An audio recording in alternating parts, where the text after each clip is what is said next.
Hello there, everyone! Welcome to episode number 679 of this here electronic engineering podcast called Amelia's Weekly Fish Fry, brought to you by eejournal.com and written, produced, and hosted by yours truly, Amelia Dalton. Folks, I just came back from the very best conference and expo I have ever attended. And that is saying a lot. I have been to a whole lot of conferences and expos over the years. I even spent most of my 29th birthday at the Flash Memory Conference. And last week, I was invited to attend Upgrade 2026, Research to Reality, NTT's annual conference where NTT Research 2.0 takes center stage. And I had the pleasure of chatting with several NTT associates. And today's episode is the first installment of my coverage of this incredible show. And my guest today is Marco Provolo, head of IOWN and NTT R&D Global Promotion Office. Today, we're diving deep into the future of connectivity, networking, and computing with a look at a revolutionary concept, the innovative optical and wireless network, or IOWN. This isn't just an incremental upgrade. This is a fundamental shift, moving from electron-based communication to an all-optical infrastructure. Marco and I discuss what IOWN is, why the shift from silicon to photonics is so crucial, how NTT is working with international partners to accelerate its adoption, and the most exciting applications we can expect to see in the near future. So without further ado, please welcome Marco to Fish Fry. Hi, Marco. Thank you so much for joining me. Thank you. Absolutely. Okay, so for my audience who may not know, talk to me about IOWN and specifically the potential transformative impact that this next generation communications infrastructure could have on the future of networking and computing. So first of all, IOWN stands for Innovative Optical and Wireless Network. So it's about creating a sort of revolution in communication and computing. We understood that the amount of data, the consumption related to data, it's just growing over the past decades. And with AI, it's just getting worse. So what NTT envisioned around 2018, 2019 was the possibility of shifting from electronics to photonics. That means faster, more bandwidth, less consumption, which is probably the biggest challenges that we have in computing today. And when I say computing, I'm talking about everything connected with computers and IT world, which is basically the fundamental of our business. So the idea came out after a couple of IPs and patents that we developed in Tokyo with our R&D. And so we imagined and we envisioned the possibility of scaling this. But we know that we cannot do that alone. And that's why we created also a consortia, which is the IOWN Global Forum, that at the beginning of 2020 counted basically 3 members, the founding member, NTT, Intel, and Sony. And now it counts more than 170, which means that we're trying to create a whole ecosystem out there. Because again, we know we cannot do this alone. We cannot force some solution on the market. That's never worked. So the idea is basically to shift again from electronics to photonics. And this means having a lot of the advantages. So going back to your question, why this is relevant for companies, it's because sometimes if you're not in the business of data center or IT, you might think that you just have cloud or a data center somewhere and things just work. But all in all, cloud is not really existing. It's someone else's computer, which actually needs to manage.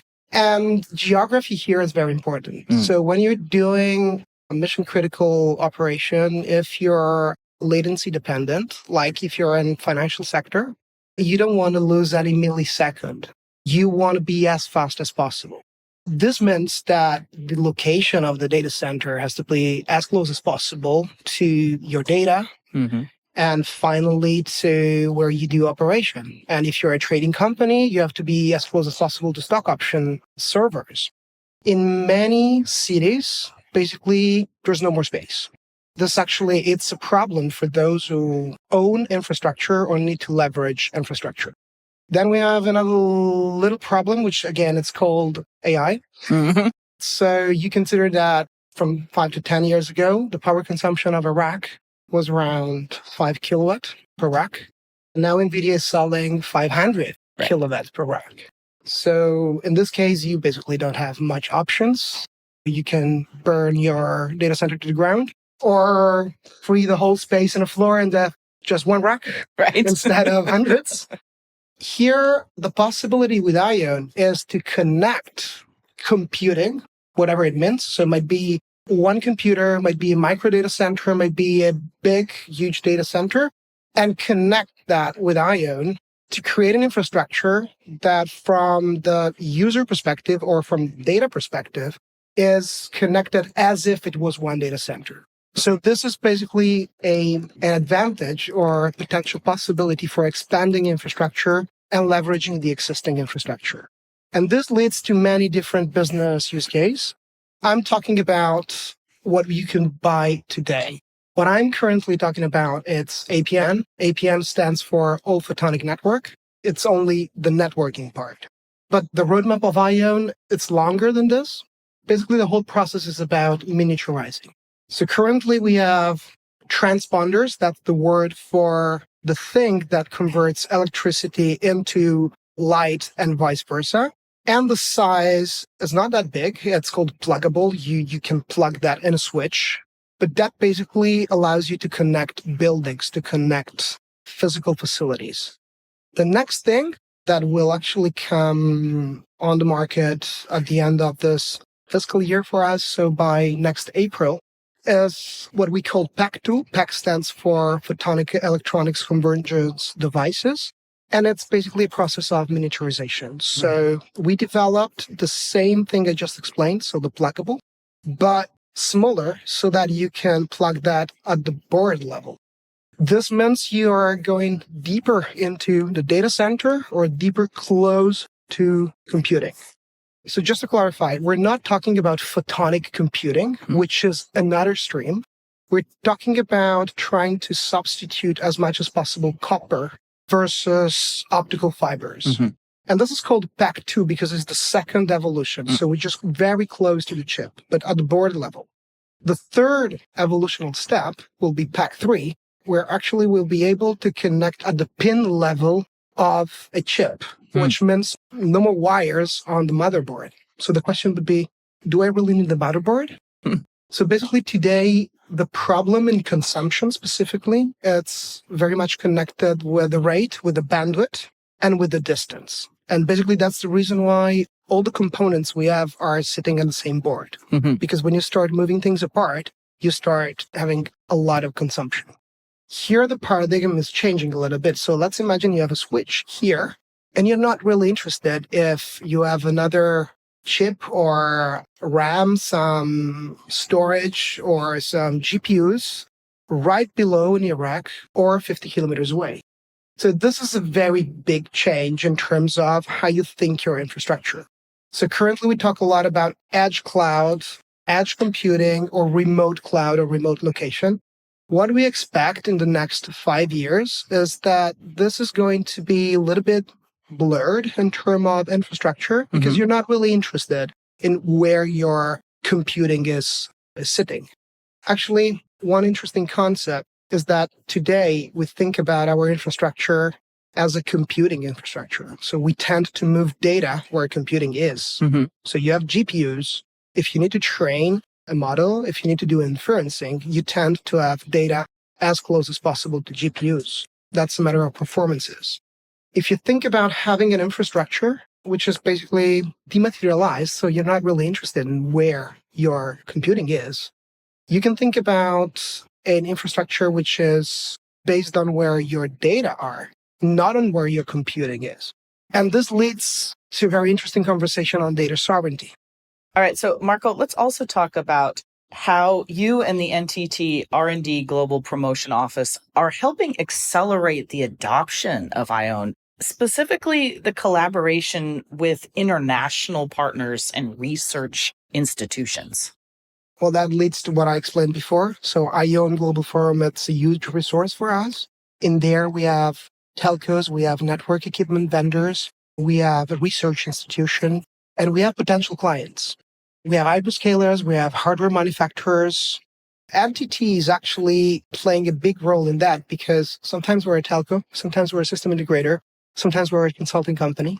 So the big advantage we have is that we talk constantly with our clients. So sometimes solution pops up in unexpected places just because our clients know their business better than us. Right. What we offer here is a tool, but clients actually know exactly how to use it. A couple of examples, I think they are pretty interesting. The first one is banking or financial institution, broadly speaking. They rely a lot on private data centers, and they have a huge amount of use cases that they need to solve. As I was mentioning before, companies today tend to think about their infrastructure as a computing-driven infrastructure. When you come to tiny and fragmented Europe, you can imagine that when you generate data in countries, you need basically to leave those data in those countries. And if you think about Central Europe, every 50 kilometers, you change country. So this means that if you need to manage an infrastructure, you need to distribute a lot of GPUs, a lot of memories, a lot of storage here and there. Here, the advantage is the possibility of not really being interested in where your infrastructure is in terms of computing, but focusing on data. That's, let me say, one thing that you can do in an evolutional way, an evolutional form. While there are some contexts where basically before you were not really able to do specific use cases, we have a strong relationship, for example, with mining companies. The future vision of mining is to try to avoid having people working in mines because it's as good as working in mine. Right. Right. It's dangerous. It's generally far away in dirty environments, complicated environments, and you cannot stay there for more than 1 week. So you have shifts. And so all the concept behind the future vision of mines is to try to have a full autonomous mine. The problem with that is that you cannot shift to fully autonomous operation immediately. So the middle layer for that is remote operations. And we already are able to provide remote operations to these companies, but they have massive problems in bandwidth and latency, which means that's directly related to a problem in scalability. So we are able to operate one digging machine, one excavator, not 100. And so actually, this is a good advantage. This is actually where IOWN technology can shine for a couple of reasons. The first one, it's pretty straightforward. Guarantee super high speed, very low latency, and very high bandwidth. But the other point is that when you're sticking on mining, for example, the contexts are very complicated. And sometimes you can have some what they call microcuts. So the connection is not stable. And Sure. that's because of the environment.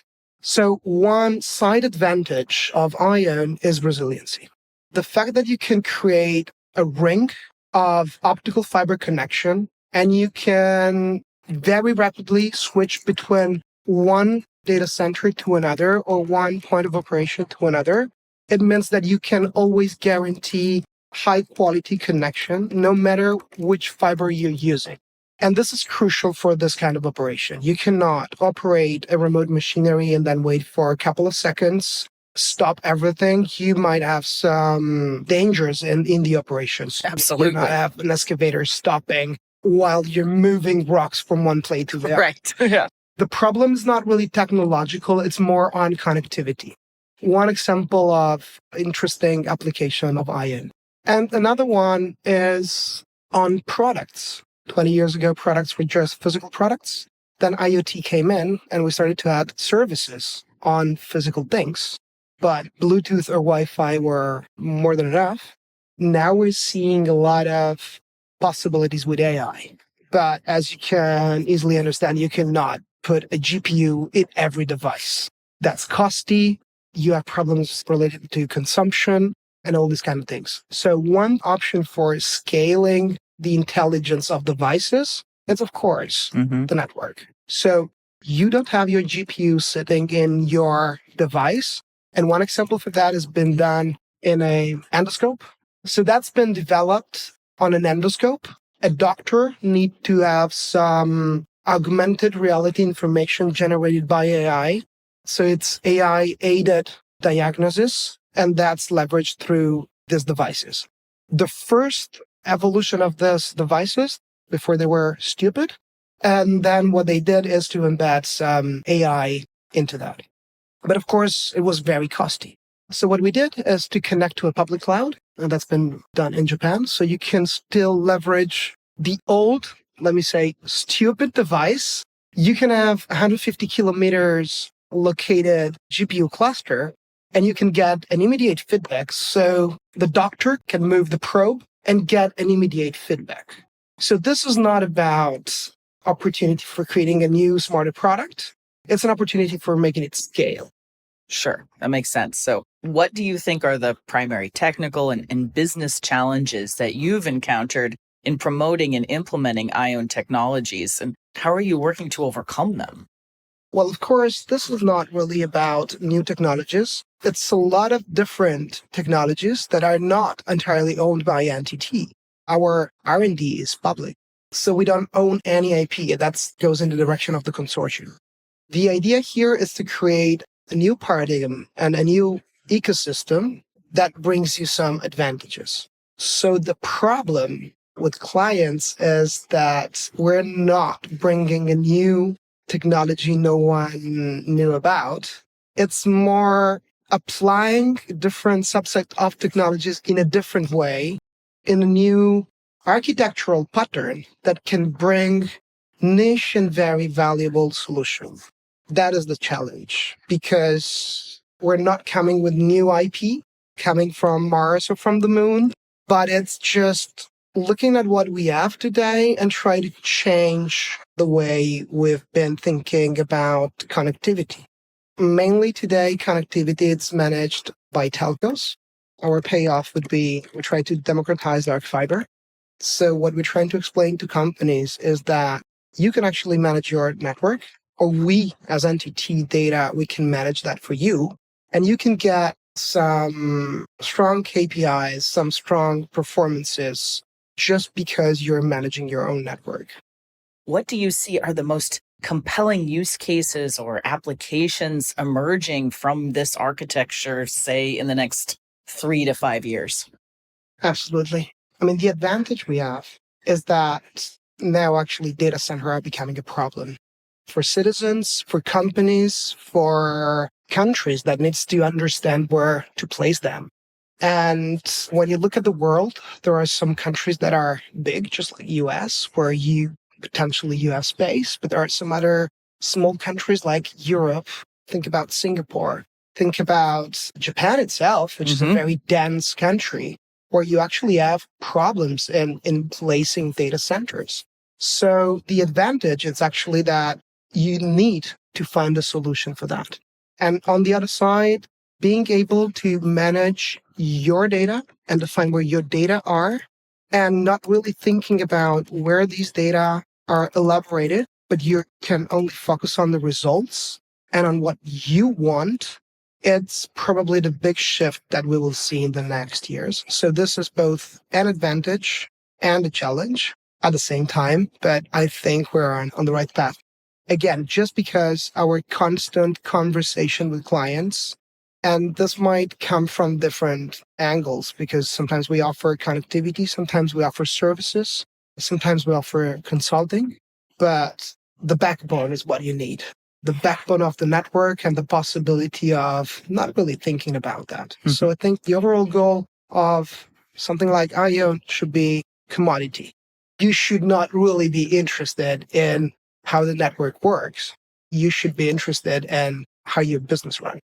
Sure. All right, Marco, it is time for your off-the-cuff question. Yeah. So if you could have one meal right now, it doesn't matter if it's on the other side of the world, you need a passport to get there, what would you have? I think I would have a lasagna. That's very straightforward. Being Italian I love it. would be sort of that type of Easter or Christmas lunch or Sunday lunch, lasagna and some. I'm actually vegetarian, but if I would have to choose something, I would go for some good stewed meat. I love it. Awesome. Well, it was a pleasure speaking with you, Marco. Thank you so much for joining me. Thank you very much for this interview. Much appreciated. If you would like even more information about this topic or Upgrade 2026, I've included a couple links below the player on this week's Fish Frying page on eejournal.com and in the description for this week's YouTube episode as well. Hey, have you checked out EE Journal on social media yet? Well, you should. You can find us at facebook.com/EEJournal. If LinkedIn is your thing, I dig it. You can follow me or us on LinkedIn. And we are also on Blue Sky Social and Mastodon too. And we have a YouTube channel, youtube.com/EEJournal. Folks, it is chock full of all kinds of techie videos, including our very popular Chalk Talk webcast series, hosted by me. And of course, you can subscribe to our EE Journal YouTube channel as well. Thank you everyone for tuning in. If you know of any cool new technology or heck you just want to chat, shoot me a line at Amelia, that's AMELIA, at eejournal.com, or post a comment on our forums on EE Journal. For the week of April 24th, 2026, I'm Amelia Dalton, and you've been fried.